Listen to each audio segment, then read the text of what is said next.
Good evening mga kapuso! Intense at punong-puno ng action na ang GMA Prime simula ngayong gabi. Ang bagong serye na Lolong Bayani ng Bayan susundan ng mga batang riles na nasa bago nitong time slot. Ang mga dapat abangan, ichichika ni Lars Santiago. Una at huli, kahit anong mangyari, walang magsusumbong, ayos ba yun? Noong Biyernes, tapat ang siga ng Riles versus Hari ng Boys Town ang yumanig sa prime time.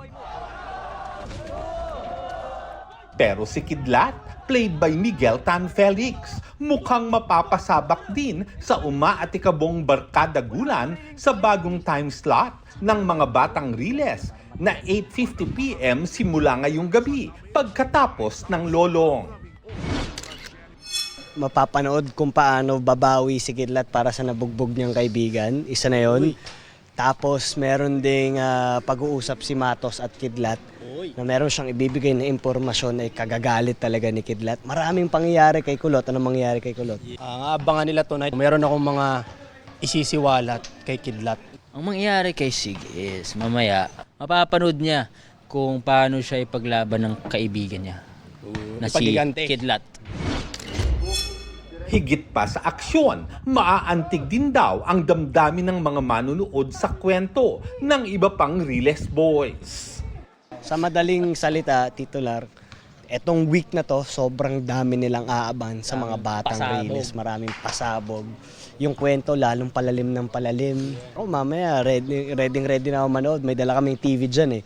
At magla-livestream kami, titular. Sasabayan namin ang bagong time slot, syempre. Kitang-kita naman sa mga bumubuo ng mga batang Riles ang kanilang closeness sa set. Sa pagitan ng mga eksena, hindi lang biruan kundi pati pagbabasketball ay nagagawa nila.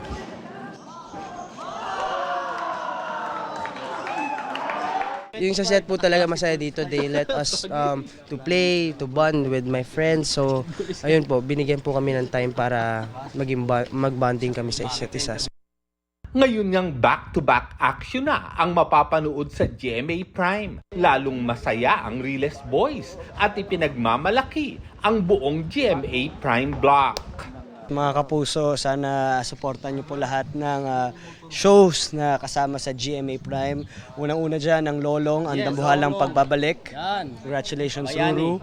After nun, mga batang Riles muna. Mga batang Riles. At syempre yung may Elongo girl. Yan.